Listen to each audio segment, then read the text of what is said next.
Alors, qu'est-ce que je pourrais leur raconter sur moi? Bon, en même temps, je me connais, donc ça devrait aller. Ah ouais, je pourrais leur parler de cette anecdote-là. Alors, si vous avez cliqué sur cette vidéo, c'est que vous avez un peu envie de faire connaissance. Eh ben, tant mieux, je suis là pour ça. Alors, le plus simple, c'est que plutôt que de vous dérouler mon CV, c'est que je vous raconte une anecdote. C'était il y a 10 ans. Je suis commercial à Laval, ma région d'origine, dans les Pays de Loire. Je suis convoqué en formation au siège de ma boîte à Aix-en-Provence, dans le sud, région où je n'ai jamais mis les pieds. Ça aura son importance plus tard. Et pendant la formation, on nous annonce en fait qu'un poste de formateur est ouvert pour tous ceux qui voudraient candidater. Moi, je suis avec mes collègues commerciaux, on se retrouve au café après la formation et ils commencent à me dire ouais François, que de la gueule tu candidates et t'y vas. Alors j'avais pas du tout réfléchi, donc du coup effectivement ça sonne un peu comme un défi. Il se trouve que deux caractéristiques qui me définissent assez bien, c'est que j'adore le mouvement et faut pas me défier.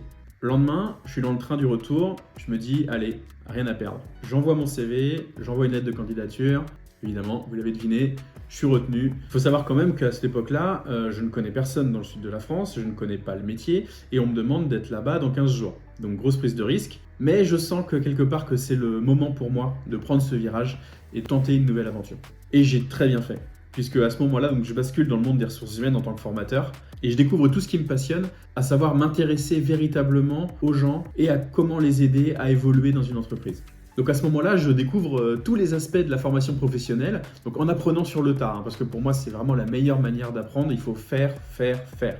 Et donc je passe toutes les étapes au fil des ans, formateur, manager formation, jusqu'à prendre la direction d'une académie. Et en parallèle, puisque j'avais la chance d'évoluer dans un grand groupe, je me rends compte de la diversité des sujets RH. J'ai à côté de moi des gens qui parlent de recrutement, d'onboarding, de gestion des carrières, et ça me plaît énormément. Je me rends compte à quel point la RH est très vaste. Et le problème, c'est que je me rends compte aussi que je n'ai aucun fondamentaux, parce que je n'ai pas d'études RH, et que je suis arrivé là un peu sur un défi, rappelez-vous.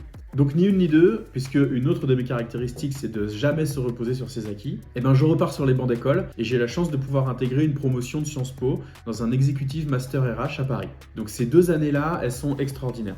Des rencontres incroyables, des contenus de formation de grande qualité et qui m'apportent justement tout ce qui me manque dans les RH. Et surtout, j'en ressors avec 2 convictions extrêmement fortes. La première, c'est que la RH doit vraiment prendre sa place en tant que business partner et non pas comme exécuteur légal.